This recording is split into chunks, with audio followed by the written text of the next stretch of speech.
We've all had to deal with unsolicited advice in some form or another, and it can really sting. And when it feels like a constant barrage, when you're really going through something, it can, it's overwhelming.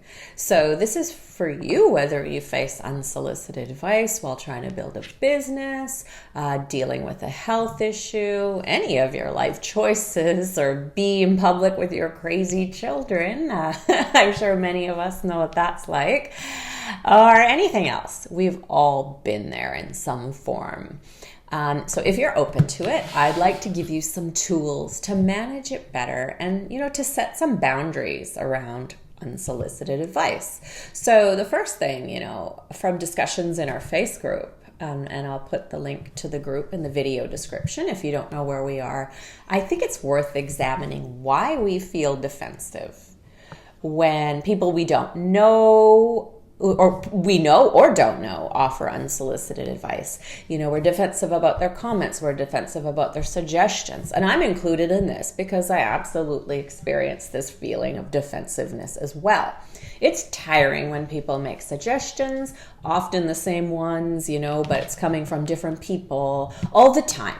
But is it really about those people or about ourselves? So a number of people I've talked to say that it feels like other people don't have confidence in them to take care of themselves, or they think they're unaware of their various options dealing with whatever it is that they're dealing with. They feel like these people are questioning their intelligence, experience, their ability, and so forth. But if we are confident in ourselves, our intelligence, our experience, and ability, would we be so defensive? I personally don't think we would be.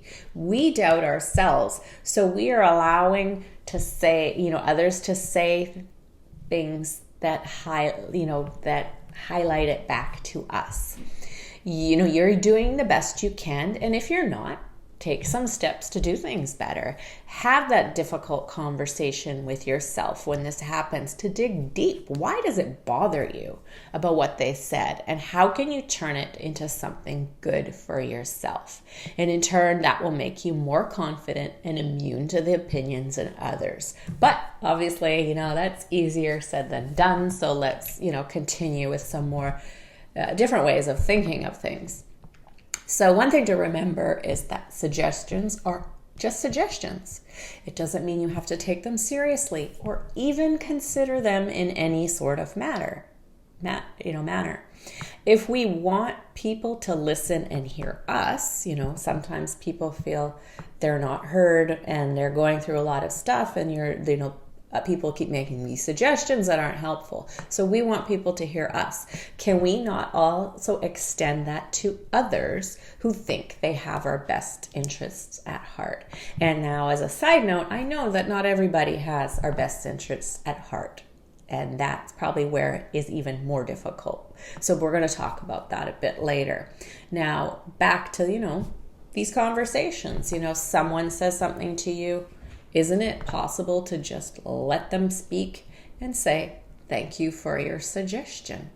And then you change the subject to something else you want to talk about. The taste of the coffee you're drinking together. Exciting news from a mutual friend or your family member. An upcoming vacation you're going on. Anything they would be interested in or have an opinion about. Or, if they make a suggestion for something that in theory could be helpful, but you've struggled to make it happen and you trust this person. See, it depends how you're going to react to people. It depends who they are to you and also kind of how they're speaking to you. But, if you trust this person, can't you just say that you're struggling? Something like, yeah, I know that if I lost a few pounds, it would make things a whole lot better, but I struggle with this part, right? Maybe it's eating too much, making healthier choices, having enough time to cook. How much detail you're going to go into with that person varies. But there's no shame in admitting struggle in specific areas. And in fact, talking about it will give you a better handle on it, whether, the person has good suggestions or not. Sometimes they aren't giving you good suggestions. But if it's someone you trust and you can just talk to them, they'll be able to see you a bit better and probably treat you a little bit differently because they see, what you're actually dealing with. Sometimes people who don't know, they see the bigger problem, right? And they think all these things that can fix it. But if you let them know, like, I want to do this, but I can't do that, or I feel I can't do that, that helps them understand you, but it also allows you to admit the specific problem to yourself and perhaps give you a renewed sense to getting to the bottom of it. Because no matter what it is, we can't control what these other people are doing, right? And how they talk to us. But how we feel about ourselves and how we react to those people will certainly change how much it happens and how it happens. So what I believe in people who are struggling with various issues, they don't always know how to ask for help. And I don't mean just help with fixing the problem, like how do I solve this health issue? How do I make my business make money? But help coping with the problem. Get in the habit of telling your loved ones what you do need and very gently telling them what you don't need. If something's not helpful, then you can tell them that. There's nothing wrong with that, but getting mad and being defensive doesn't really get you anywhere. Just tell them how you feel. Someone who cares for you will listen, and we're going to talk about the case where maybe someone doesn't care for you as well. But first, let's talk about your role in these discussions. In every interaction, you have a role, and you have a lot of control in how these discussions go. But it's easy to accidentally open the door, to having discussions you don't want to have. But you are in full control and you have a choice. So make the right ones that respect your own personal boundaries. Now, it's true you can't, like I said, you can't directly control what other people do, but you can present yourself in such a manner that you are less likely to receive unsolicited suggestions, or at the very least, make it highly unlikely to continue conversations about someone else's unsolicited advice. So let's break this down between talking to people you love and also talking to people you don't know well or loved ones who don't listen. So first, the people you love. If the people you love seem dismissive or judgmental, it's probably because they are unaware. Help them become aware. These are your loved ones. You need to tell them what's helpful to you and what isn't, like we just talked about. But don't turn it into an argument. Just help them help you. For example, I just wanted to let you know that I have a difficult time when you blank, maybe say these certain things. I don't find it helpful. I'm obviously facing challenges, and what I could really use now is something. Give them a chance to make it right instead of, wanting them to figure it out, because we are all different. For me, even though, I've experienced this where I don't, I get unsolicited advice and it makes me upset. I don't get bothered so much when people have an opinion. And sometimes I actually appreciate it. So what you need is different from people to people. Like someone who is, sensitive about comments thinks that everybody else is that way, but we're not. We're all different. So you need to tell people what you need. So let's talk about talking to people you don't know well, or loved ones who just, don't listen when you kind of tell them what's up. So if it's people you really don't know, maybe consider you might be oversharing or allowing discussions to turn into areas you don't want to go. Redirection and learning to change the subject is a great skill to have in any time, right? If you don't want to talk about your health problem, your struggling business, or difficulties with your kids, don't bring it up. Don't complain about anything to do with it in the company of people you don't trust. Most people just simply don't have to, and they don't even deserve to know. So yes, maybe you're feeling it at that time or whatever, but, be selective. And that goes for loved ones who haven't listened to your explanation of what you need, right? If they continue doing what they're doing, create some space between you and that person. Someone who doesn't have your best interests at heart, after you've told them what your best interest is, doesn't need to be close to you until they do that. There's no need for drama or to tell them off. Just take your space. And then let's talk about this third part, which I think is very common in our age of social media, and about, sharing publicly. If you're sharing publicly because you want to help others that are struggling too, or to create awareness, you're going to have to learn to let it slide off your back, and often choosing not to respond is best, because you have to realize if you've posted something, you have welcomed comments. People always read things from their own perspective, so they misunderstand your reason for sharing, or they're just simply concerned, or maybe they are judgmental. A lot of people are, right? But it doesn't matter in my opinion. But it doesn't. It really doesn't. You're putting too much weight onto what other people say. Their opinions come from limited knowledge, and they don't matter. You don't know them. Who are they? You matter, so take care of you, and that includes not putting so much weight into what others have to say. Because when we're doing that, maybe it causes the doubt in ourselves, or maybe it also highlights the doubt that always existed there. But it doesn't matter which one it is. You have to stop giving what they say any weight. It's just people talking.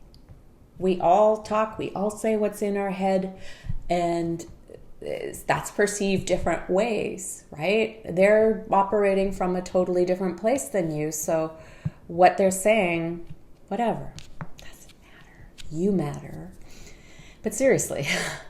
And then let's talk about, protecting your energy and well-being. And it's important to build your own confidence in yourself and to protect your boundaries, like we've talked about. But obviously that takes time to develop if you're not used to it.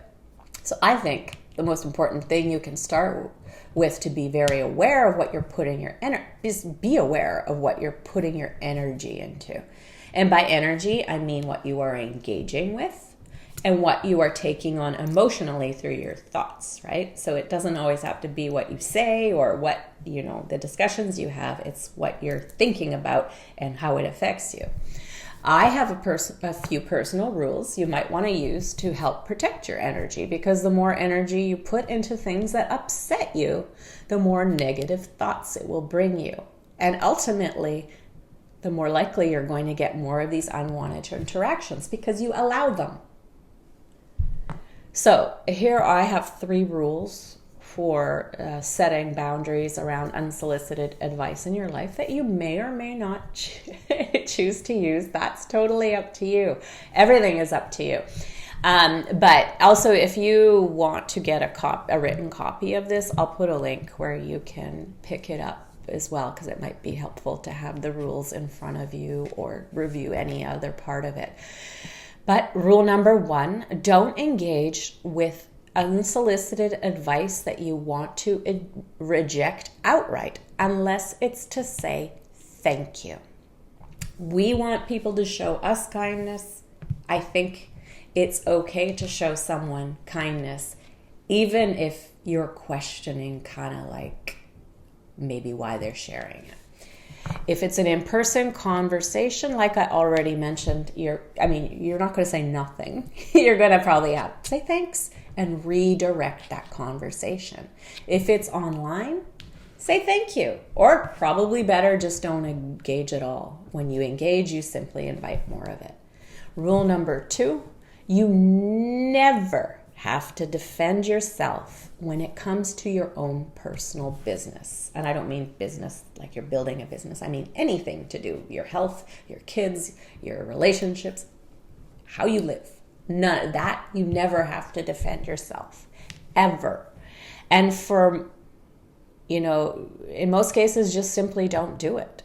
Because again, when you defend, you invite more conversation you don't want to have. Now, if you feel someone is judgmental and you want to call them out on that specifically, that is different than defending yourself. Sometimes that's useful, but I think for the most part, it's better to let it go, especially when your emotions are high or you're doing it from a place of self-doubt, and especially if it's online. In-person stuff might be different, right? Because they're right there, you have to deal with them.